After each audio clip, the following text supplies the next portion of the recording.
नवादा पहुंचते ही रामविलास लोजपा के राष्ट्रीय अध्यक्ष चिराग पासवान के द्वारा सीएम नीतीश कुमार पर ताबड़तोड़ हमला किया।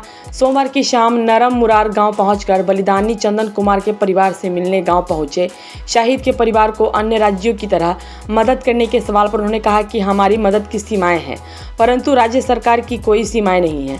अगर सरकार चाहती तो हर प्रकार की मदद शहीद के चंदन के परिवार को मिल सकता है, लेकिन बिहार सरकार को शहीदों की कोई चिंता नहीं है।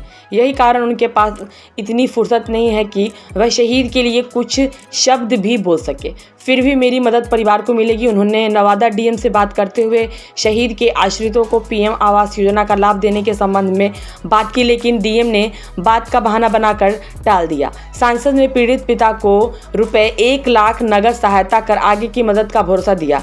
इससे पहले वारसलीगंज बाईपास स्थित चंदन शहीद सिंह चौक पर सांसद ने माल्यार्पण किया। देखिए, हमारी मदद की सीमाएं हैं, पर बिहार सरकार की कोई सीमा नहीं है। हमारे प्रदेश से एक जवान देश की सुरक्षा के लिए शहीद होता है और उसके बाद उस जवान के बारे में हमारे प्रदेश की सरकार के द्वारा 2 शब्द नहीं कहे जाते। ये यकीनन ना सिर्फ मनोबल को कमज़ोर करता है, बल्कि आपकी सोच को भी दर्शाता है उन जवानों के प्रति, उन सैनिकों के प्रति जो अपना पूरा जीवन और अपना सर्वोच्च निछावर करते हैं हमारी सुरक्षा के लिए, ताकि हम लोग चैन की नींद सो सकें। मेरे मुख्यमंत्री सुरक्षित हैं, क्योंकि सरहद पर जवान मौजूद हैं। ऐसे में जब आप ही के प्रदेश का एक जवान शहीद होता है, ना आप आना ज़रूरी समझते हैं, ना उनके बारे में कुछ कहना ज़रूरी समझते हैं। और तो और एक शहीद जवान का परिवार किन परिस्थितियों में रह रहा है, अगर वो आते देखते तो संभवतः उनको समझ में आता कि एक जीवन को इतने कष्ट, इतनी पीड़ा में गुजारना कितना कठिन है। सर्द के समय में एक टिन की छत, मेरे मुख्यमंत्री अगर अपने राजमहल से बाहर निकलते तो शायद उनको समझ में आता कि इस सर्दी के मौसम में टिन की छत के नीचे रहना कितना कठिन होता है, कितना मुश्किल होता है। बहरहाल स्थानीय प्रशासन से अभी मैंने बातचीत की, उनसे मैंने आग्रह किया कि अगर संभव हो तो प्राथमिकता में कम से कम इसको प्रधानमंत्री आवास योजना के तहत इसको लिया जाए और घर को जल्द से जल्द पक्का बनाया जाए। डीएम साहब ने कोई बहुत ज़्यादा आश्वासन नहीं दी, वो योजनाओं का बहाना बना रहे थे कि ऐसी कोई योजना नहीं। अगर एक शहीद के लिए भी आपको योजनाओं का ही इस्तेमाल करना हो तो ऐसे में जवान ने तो नहीं देखा था ना आपकी सुरक्षा के लिए कि मैं किस योजना के तहत शरद पर जाऊं या ना जाऊं। उसके लिए, उसके परिवार के लिए, उसके जाने के बाद इस तरीके के तर्क देना मुझे नहीं लगता कि उचित है। बहरहाल राज्य सरकार से संपर्क साध कर मैं पुनः प्रयास करूंगा, अपनी तरफ से जितना बन पड़ेगा,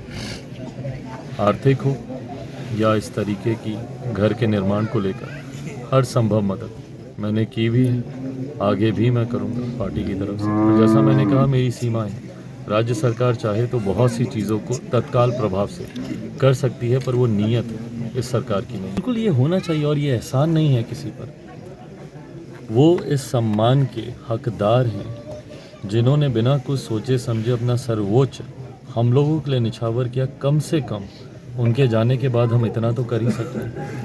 आज उनके बुज़ुर्ग पिताजी हैं, कम से कम हम लोग इतना तो कर सकते हैं कि इस उम्र में इनको अब आगे किसी तरीके का कोई कष्ट ना हो, कोई कठिनाई ना हो, उसकी व्यवस्था कम से कम सरकार कर सके। उत्तर प्रदेश की सरकार ने किया है, कई और सरकारें हैं जो ऐसा करती हैं, कई और ऐसे राज्य हैं जहां के मुख्यमंत्री इन बातों की चिंता करते हैं। और अफसोस यही है कि मेरे मुख्यमंत्री की चिंताएं अलग हैं, अपनी महत्वाकांक्षाएं अलग हैं, पर बिहार से कोई शहीद हो जाए ये लेकर उनकी प्राथमिकता में भी नहीं। हमारी पार्टी की तरफ से जिस दिन ये जानकारी मिली, ना सिर्फ मैं परिवार के संपर्क में था, उनके भाई से मेरी बातचीत हुई, तो उस दिन भी कुछ और भी कठिनाइयाँ परिवार के सामने आ रही थी। उसको भी जितना हो सका मैंने हल करने का मैंने प्रयास किया, गृह मंत्री, रक्षा मंत्री से बातचीत करके। बहरहाल मेरा प्रयास कभी भी आकर सिर्फ अपनी उपस्थिति दर्ज कराना नहीं है। कई ऐसे कार्य हैं जो आप पर्दे के पीछे रहकर भी आप परिवार को मदद पहुंचा सकते हैं, जो इस